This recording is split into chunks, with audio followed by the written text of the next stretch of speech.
What do you say to a group of Druckerites about Peter Drucker? I mean, I could easily stand here and rattle off 100 Drucker principles and proverbs that you all know.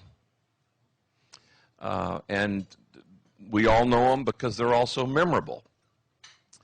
But I don't want to talk to you, as we just closed tonight, in just a word, not about his principle, but about Peter the man.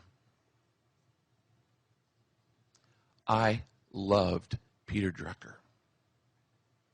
I didn't just admire him. I love this man. In my life, I've had a number of different mentors in different areas of my life.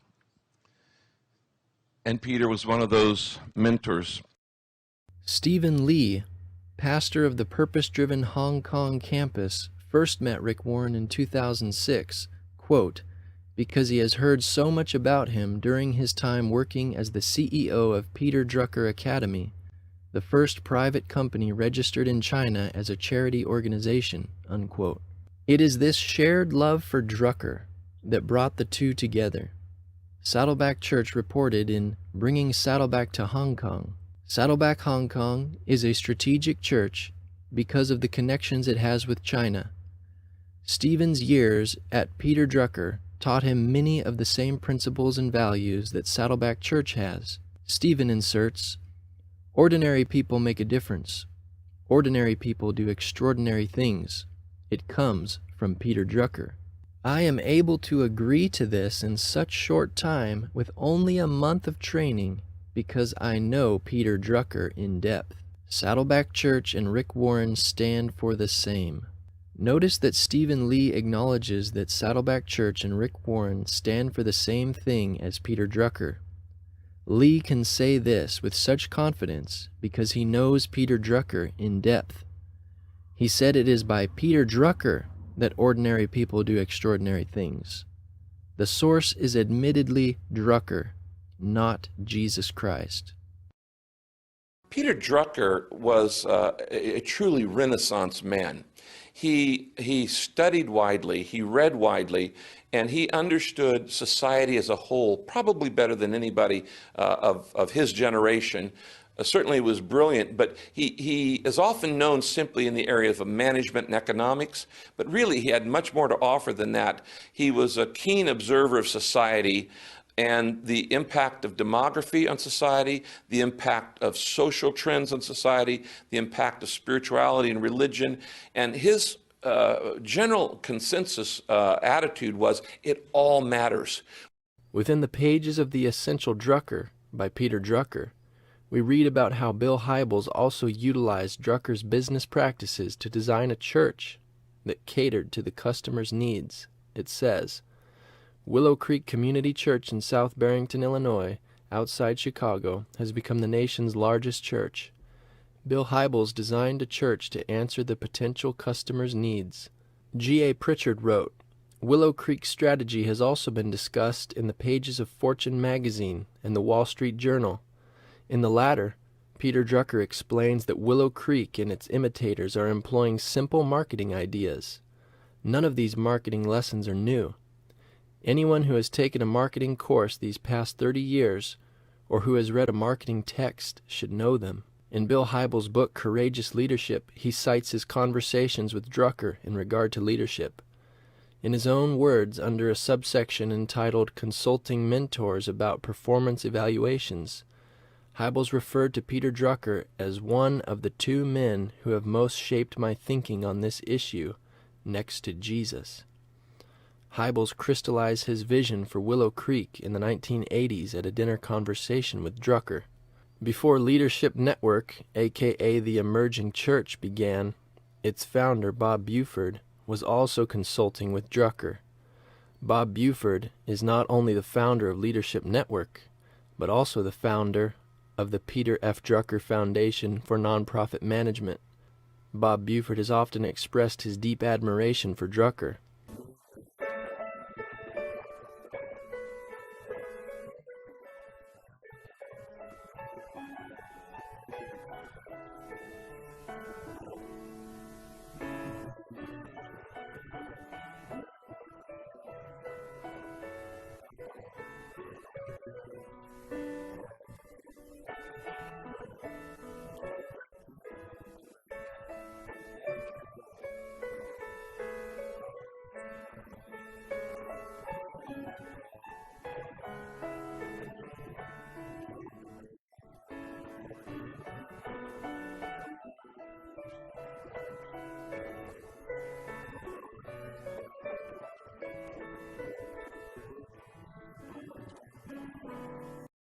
Buford based Leadership Network on business management principles that he learned from Drucker.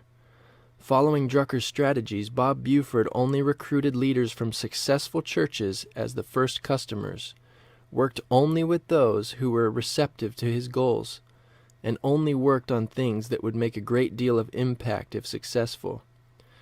In 20 years of consultation with Leadership Network as a featured speaker and resource, Drucker's genius for business management caused the number of megachurches, over 2,000 attending, to grow tenfold. Drucker's influence was so remarkable on Leadership Network that Buford says the organization belongs partly to him. Yeah, I think I had the opportunity to have the world's best mentor. Peter Drucker was the person that I most respected who was alive in my time. My first introduction to Peter Drucker came through Leadership Network, and I was invited to meet Peter Drucker and Bob Buford and spend 3 days with them. Peter Drucker was the speaker. Bob Buford was the one who funded the program.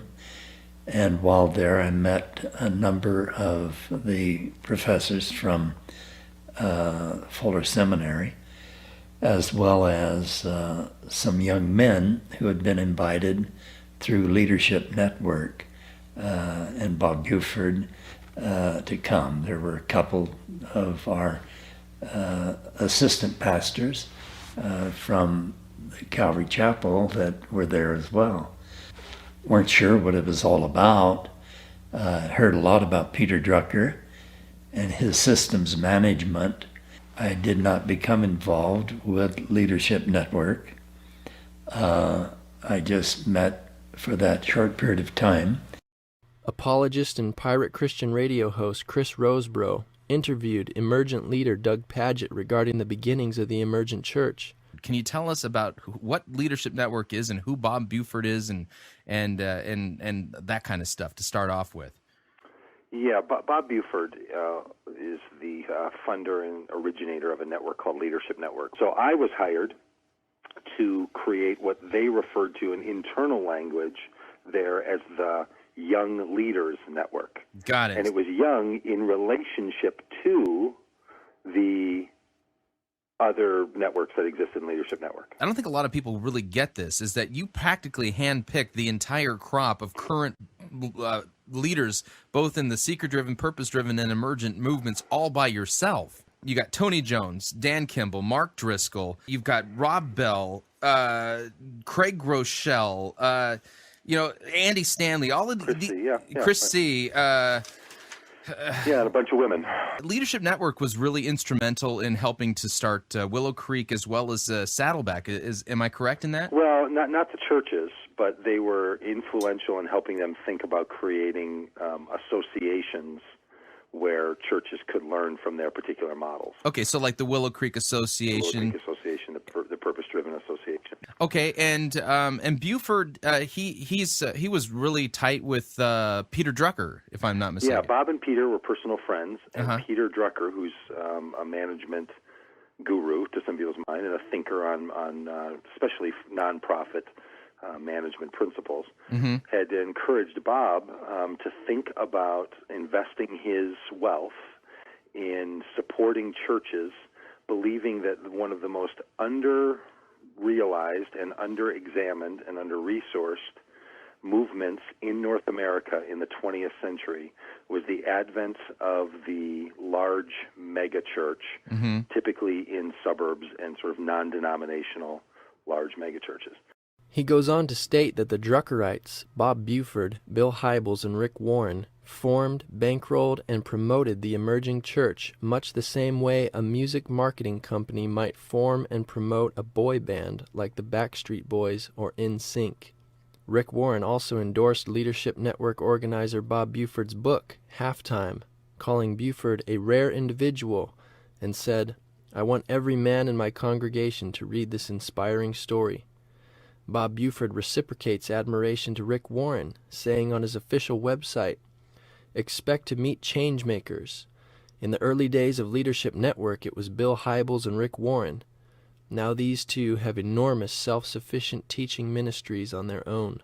As for megachurch pastor Bill Hybels and Willow Creek's role with Leadership Network in the emerging church, Bob Buford says, the first foundation conference was held in Dallas and was the beginning of a partnership between Bob and Linda, Leadership Network and Willow Creek Community Church.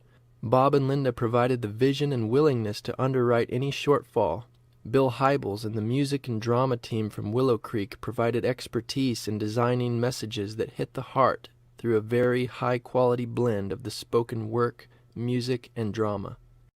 Considering the loyalties of Rick Warren and Bill Hybels toward Peter Drucker, it is no wonder that they have endorsed and promoted the emerging church, a product developed by fellow Druckerite Bob Buford. Bill Hybels and Willow Creek played a very key role in launching Rob Bell and his church, Mars Hill, in Grand Rapids, Michigan. When you travel to Willow Creek, when you go into their bookstore, they have an entire section of the bookstore dedicated to just about every single sermon delivered by Rob Bell at Willow Creek. You can purchase them. Every single Pneuma DVD video is available. Every single book, and it's featured prominently. The reason why you will not hear Rick Warren or Bill Hybels publicly say Rob Bell, Tony Jones, Doug Padgett, and them are teaching false doctrine is because they have a vested interest in the success of their products because they help develop them. Leadership Network also was a very powerful force in all this. When I would call on somebody or go visit a church or, go to an event, and I would say I'm with Leadership Network, people tended to know what that meant. Uh-huh. So it wasn't the Doug Padgett-ness so much as it was, the power of the position. You had the clout of Bob Buford and Peter Drucker and the Willow Creek Association and the Saddleback Association all behind you. Yeah, it was like, hey, those are people, I know who that group is. They write some good stuff, and they do some good things.